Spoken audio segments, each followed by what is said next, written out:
Good morning mga master. Yun. So wakas, after 3 linggo na walang fishing. Balik tayo sa fishing mga master. Ang daming nangyari kasi kaya hindi tayo nakapag-fishing. Kasunod-sunod nagkasakit ako. Nang parang 1 linggo ako hindi nakapag-fishing. Tapos sumunod naman yung anak ko nagkasakit din ng parang trinangkaso siya, parang naglagnat din mga master. Tapos ayun, mag-fishing sana kami last Sunday. Biglang naman, lakas ng ulan. Yung kung nabalitaan nyo rin mga master na binaha dito sa amin sa Palawan, mandami binaha dito. Yun, mag-fishing sana kami ng umaga ng linggo na yon. Bumakbak yung ulan nun. Talagang sobrang lakas mga master, walang hinto. So, ayan, sumubok ulit sana ako mag-fishing nung Wednesday. Kaso, ang nangyari naman, na-flat yung motor ko. Buti na lang kakalabas ko pa lang ng gate. Napansin ko, flat na, walang hangin. Kaya, ayun, hindi na lang ako tumuloy. Sabay, ngayon na ulit, Monday. Ulit ako nakapag alis ng bahay. Talagang pinorsige kong umalis ng maaga kasi nakakamiss na rin talaga mag fishing. So ayan yung spot natin ngayon mga master.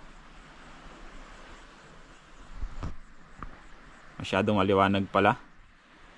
Yan.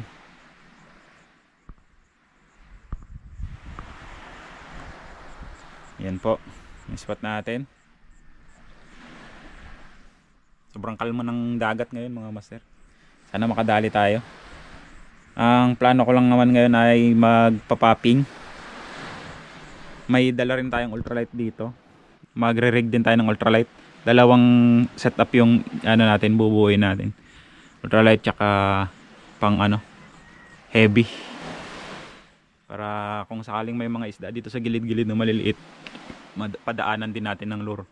Tapos kung medyo gusto nating maghagis na malayo, yung heavy yung gamitin natin. Baka sakaling may mga talakitok na paggala-gala dyan ngayon. So ayan, nakakamiss mag fishing mga master. Sigurado maninibago yung katawan natin ngayon, lalo't yan dalawang setup yung dala natin. Tara, let's go, sulitin natin ang araw na to. So ayan mga master, dalawa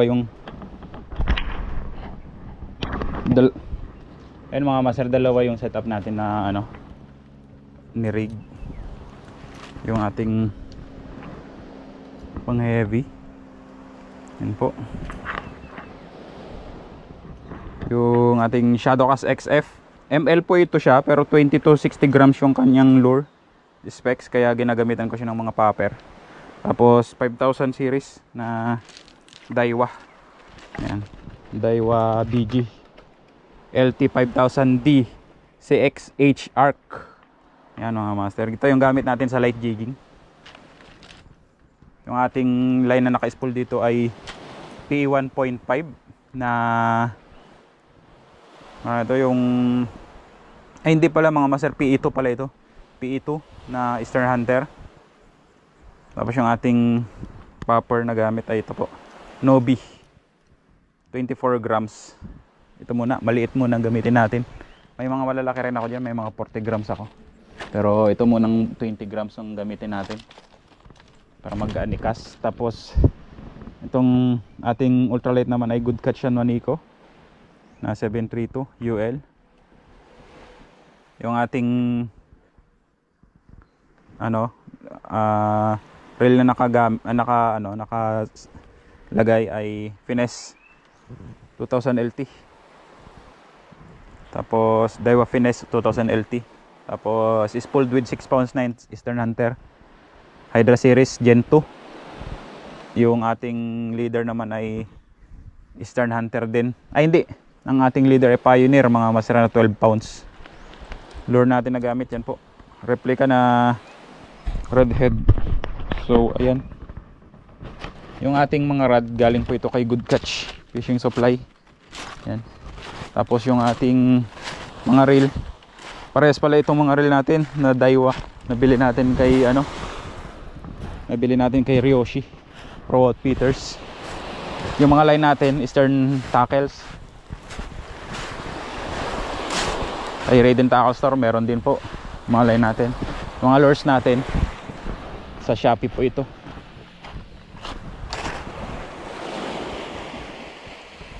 Yan. Hagis muna tayo ng ultralight dito sa gilid-gilid para hindi mabulabog ng popper yung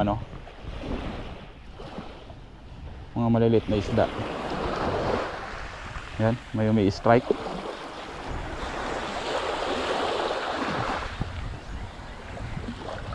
Yun sinusundan try mo na, maliit na tribali. Grabe kaganda ng ng panahon yung mga masiro. Sarap nito mag jigging. Kung may kasama nga lang sana ako ngayon, jigging sana ang tirada ngayon Alay, busy kasi yung mga natin, mga kumpare natin, mga tropa. Natapat din kasing Lunes mga master, kaya wala talaga tayong mayayaya na nakasama ngayon.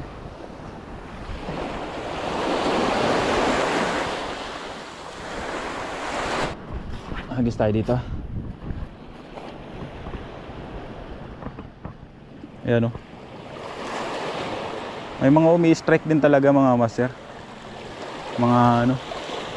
mga balo.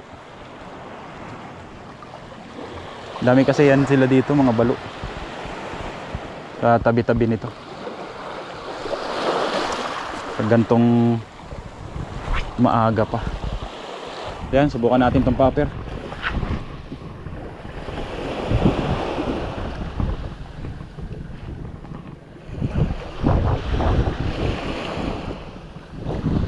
Yun may nangga doon nanginginain doon malayo ang alang kasi.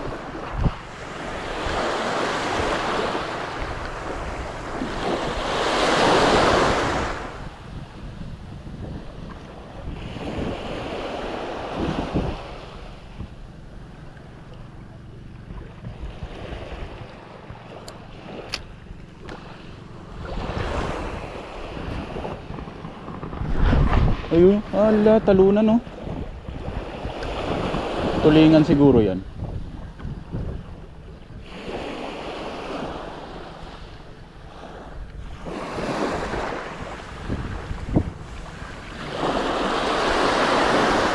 Uy, strike yun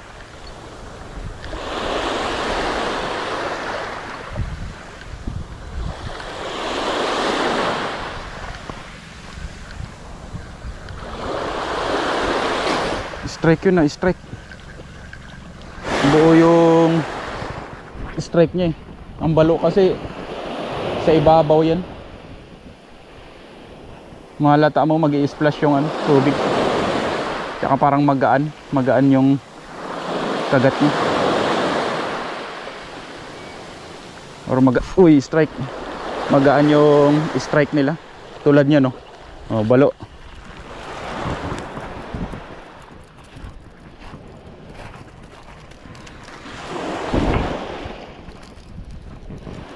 Yan masarap. Balo. Grabe kalikot. Maliit kasi. Kagat-kagat mo pa yung line ko talaga.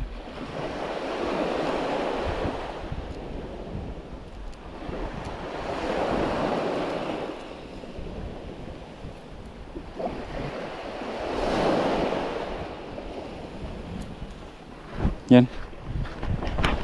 Release natin. Liit. Bye.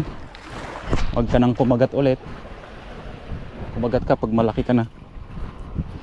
Try natin tong popper. Andun talaga yung mga tulingan banda May bangka doon na maliit Siguro binabanatan niya yan. Yan sila Madalas kasi mga master kung saan yung mga tulingan. Madalas yan andun rin yung mga andun rin yung mga talakitok or yung mga malalaking isda sa ilalim. Nanginginain din. Kaya pag may mga kawan ng tulingan tapos hindi sila basta-basta umaalis, kumbaga doon lang talaga sila. Nanginginain yan ng mga maliliit na isda. Sa ilalim niyan maaaring may mga nakaabang din na ano, malalaking isda na nanginginain din sa mga ano nila, sa mga nahuhulog or sa mga ano, mga isda rin na lumalangoy sa ilalim.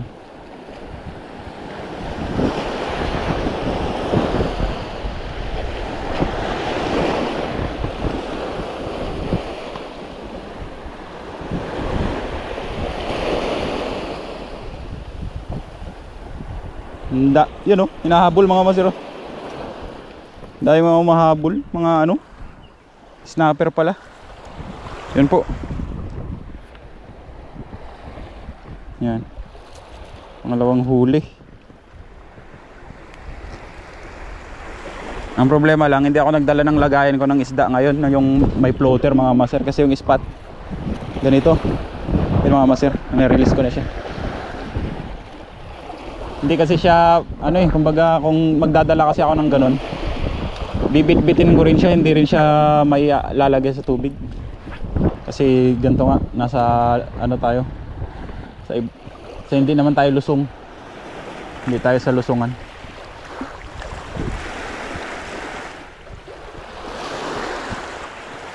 Kaya tamang ano lang, lagay lang sa ano, sa supot,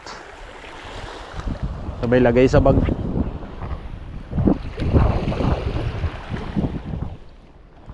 Yan. Ito po yung ating gagamitin, oh. Yan. Nobi na GT popper. Yun oh, parang mas malaki pa yung hook nung maliit na popper nila. Parang maliit yung hook nito. Parehas lang sila ng size. Haba, o mas mahaba itong ano, 40 grams. So yan mga master, yung ginagamit natin dito na ano, terminal tackle sa mga popper natin, or yung kumbaga yung pang connect natin sa leader ng lure natin, is swivel po ang gamit natin. Hindi tayo nag-i-snap sa mga gantong malalaking lure, kasi ang snap bumubuka yan mga master. Mas maigi pag yung mga solid na ano, terminal yung gamit natin.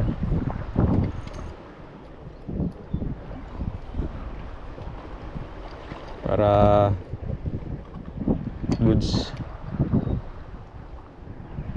hindi tayo kabahan pag kinagatan tayo. Hindi tayo masyadong ano, mag-aalala sa connection natin. Maganda sana yung mga wooden mga master na popper, kaso medyo may ano, kasi may presyo din, kasi may kamahalan. Kaya mas pinili kong mag plastic lang muna, kasi yun, medyo mura siya. Tapos pag mura, syempre mas maraming ano, mas marami tayong mabibili, mas marami tayong ano, magagamit na or madadala na gamit or popper. Kasi yung bibili tayo ng, ayan o, ini-strike pala talaga ito kanina. Ayan o, may tama. Kesa kasi bumili tayo ng ano, ng wooden, tapos 2 piraso lang ganun. Wala din kung kunaring kinuha yung isa.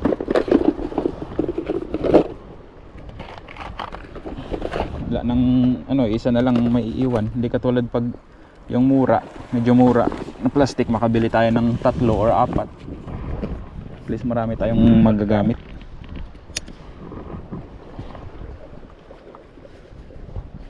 Itong mga gantong lure pa naman, mga prone sa ano ito, agaw.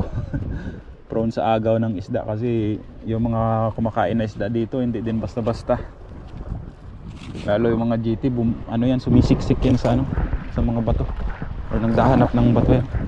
Yan mga masiro, Nobi 40, ilang grams ba to? 42? Parang ganun. 40 grams. Nasa around 40 grams siya.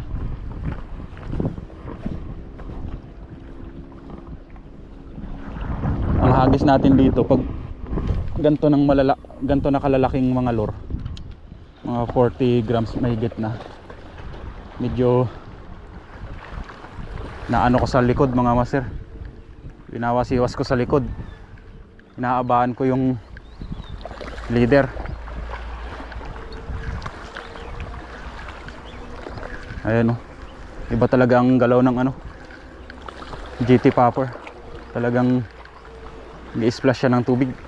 Ayan o, malakas ang splash, hindi katulad ng mga ganun maliliit na popper.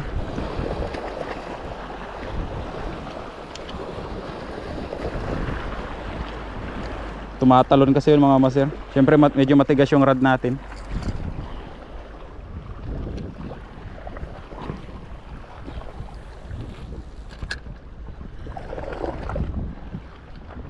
Hagis muna tayo dito sa mababaw niya. Ano, kung nakikita nyo yung spot na hinahagisan natin ngayon, yun, strike. Balo na naman na maliit. Yan, strikein mo. Nusundan pa rin yung dali. Ay, snapper to. Snapper. Hindi siya balo.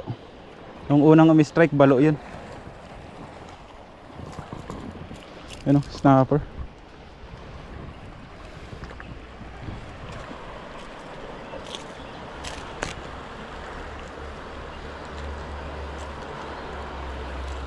Parang pwede ka nang i-keep brother ah. Keep na kaya natin.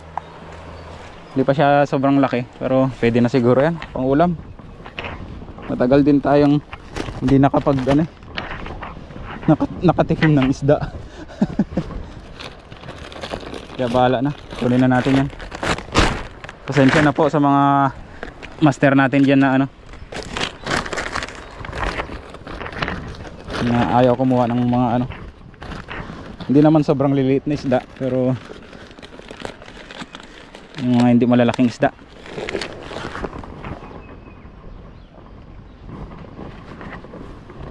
Kasi kung makakaipon tayo ng 5 piraso, 6 na pirasong ganyan, di ba? Di ulam na rin. Aray, bali. Bali, putol. Putol mga master. Butit hindi na bali yung ano natin, yung rod natin. Putol yung line, no? Pero yun yan, nagkatamaan yung dalawang line natin. Naputol yung braid. Aba, nasa na kaya yung lure ko? Ay, ayun, nalaglag yung lure natin. Butit sumabit siya.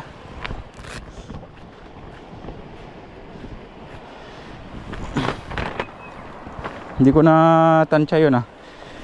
Masyadong mahaba yung nailaylay natin. Ayun oh. Doon nagsabit sa mismong ano, sa mismong snap, kaya naputol yung ano natin na yan oh, yung braid natin. Matalim kasi yung snap syempre mga master. Iba yung talim ng ano eh. Snap stainless to eh. Hagis ko muna tong maliit na lure mga master. Baka may makuha pa tayo eh, sayang. Maya natin idugtong yung ano, popper natin.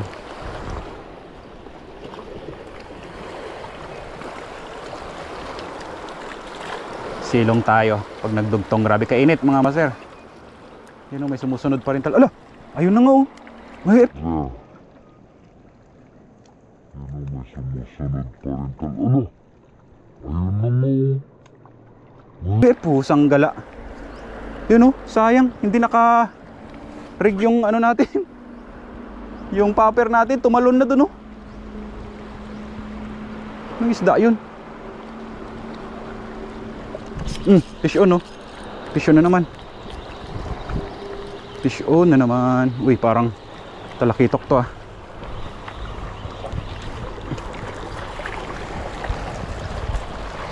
Talakitok nga mga master. Prito size. Ano kaya yung tumalon na yun? Talsik yung tubig eh. Yun po.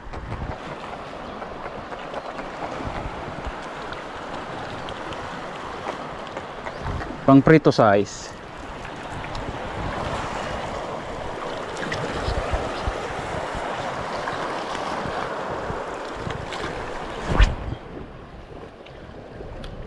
Dito kasi ako nakatingin sa lure natin eh.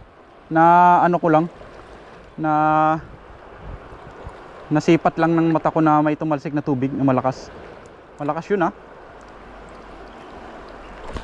Strike na naman. Talakitok to mga master. Aray ko. Parang hindi na ako marunong maghagis ah. Ilang beses pa lang tayo hindi nakapag, ay halos isang buwan pa lang tayo hindi nakapag fishing. Wala pa nga eh, mga 3 linggo pa lang tayo hindi nakapag fishing. Hirap na ako maghagis ah. Wala, sige, strikein mo. Ay, nagulo yung lure. Pambihirang balo talaga. Yun, daming talakitok ko. Yung maliliit.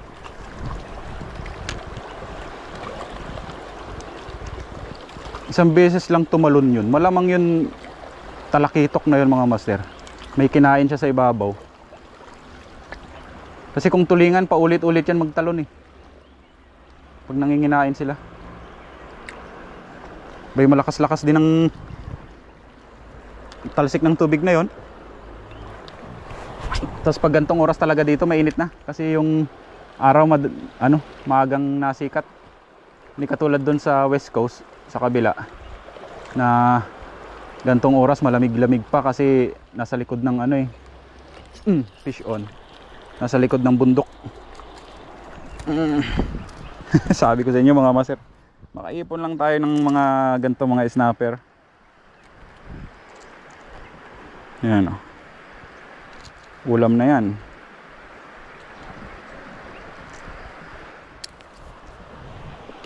Yan. Matlong kip.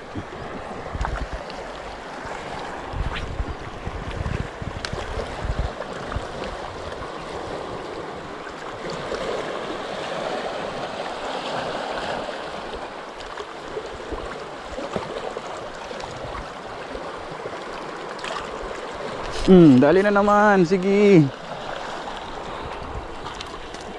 Ay, kanlay, maliit. Yan ang masiro. Yan yung tinatawag na kanlay. Maori. Ay, hindi. Oh, Maori snapper pala. Maori snapper, tama. Iba yung Maori wrasse mga masira. Ano yun? Triple tail wrasse. Ito Maori snapper yun. Wala natin. Maliit pa. Bye. Palaki ka pa.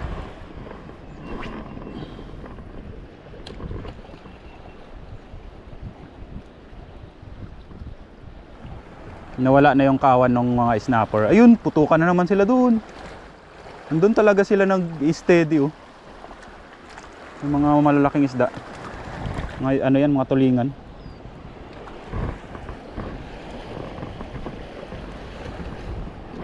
Pero yung isa kanina dito sa malapit, ibang isda yun. Merinda muna tayo. Alam niyo kung bakit wala tayong maguling GT. Yun. Ay, hindi naman ako naniniwala sa paniniwala na ganun mga master, yung baon daw ng saging masisiro or aalatin. Totoo yan mga master. Depende talaga yan sa kain ng isda tsaka sa spot na mapupuntahan.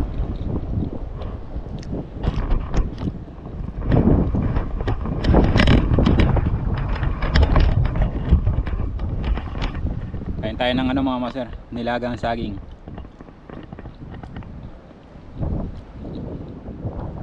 Kanina aga ako nagising, alas 4. Mga 4:30 sana gano'n na ako, alis na ako. Kaso naisip ko maglaga ng saging para may baon. Ayun, hinabot tuloy tayo ng nabot tuloy ako ng alas 5. Alas 5 na ako nakaalis, kaya pagdating dito mga 6:30 na.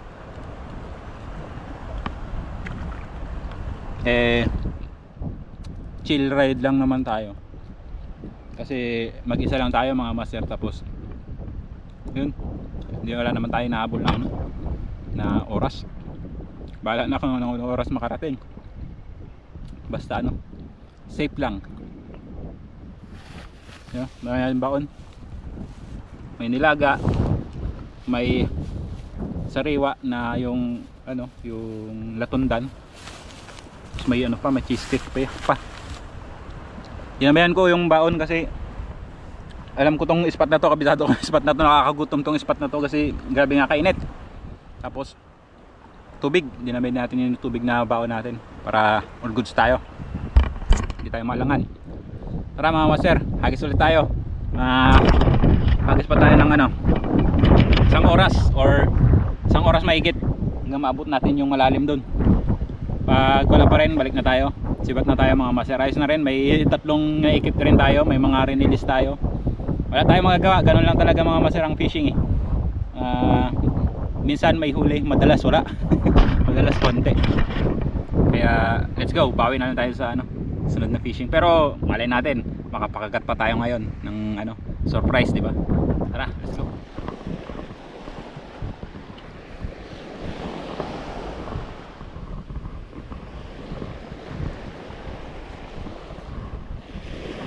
Agis tayo dito sa buhanginan mga master habang naglalakad.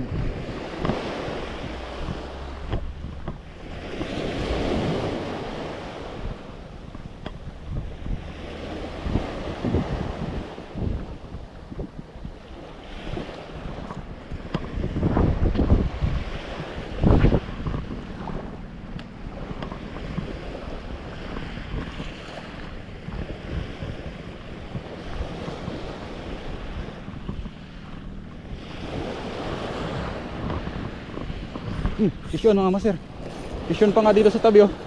O kaya to, kanuping. Gulat ako ay, di ba? Nakakanuping pa nga dito sa buhanginan talaga oh.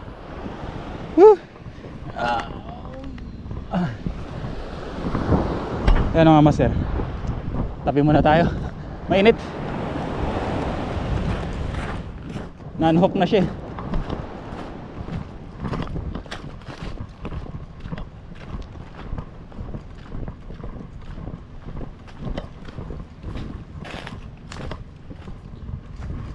Init, grabe. Ngayon lang nakakita ng silong mula kanina. Yan siya mga masira. Yan. Doon tayo nakatingin sa bangka kanina na dumadaan. Yan yung naririnig niyo, yung bangka na dumadaan. Yan tayo nakatingin kanina nung umi-strike siya. Hindi ko rin ini-expect na may strike dyan. Kala ko nga bugaong, diba? Kadali pa.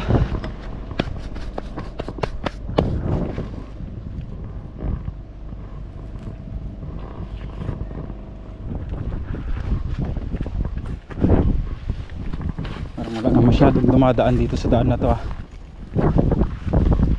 Padalang na siguro maabot lang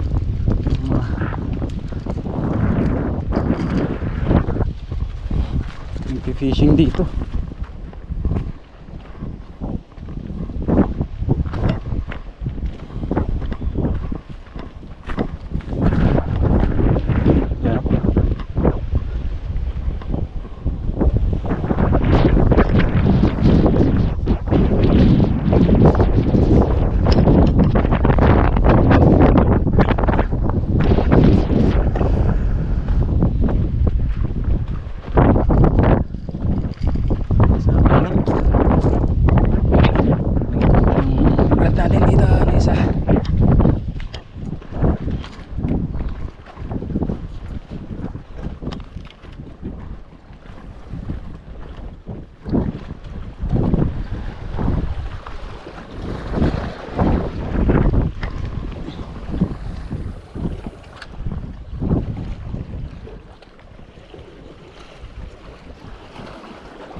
So ayun nga mga master,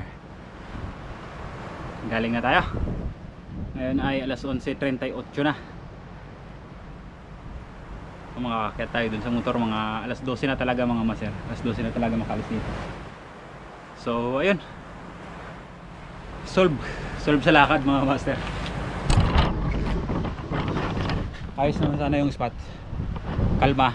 Kaso sobrang nasobra nata sa kalma mga master, kaya wala man lang ano yung kumagat sa lure natin. May mga nagparamdam, nag-strike, pero hindi natin tinamaan. Siguro mga maliliit. Dito pa lang kanina nung pag-umpisa natin. Yan pa lang pag-umpisa natin kanina, may strike na. So ayan mga master, hanggang dito na lang po ang ating video. Malulobat ng aking GoPro. This is Prince Budidi Fishing. Salamat po sa inyong paghihintay ng ating video. So ayan, sana masundan agad ito. This is Prince Budidi Fishing. Ingat ang lahat. Fish on. God bless.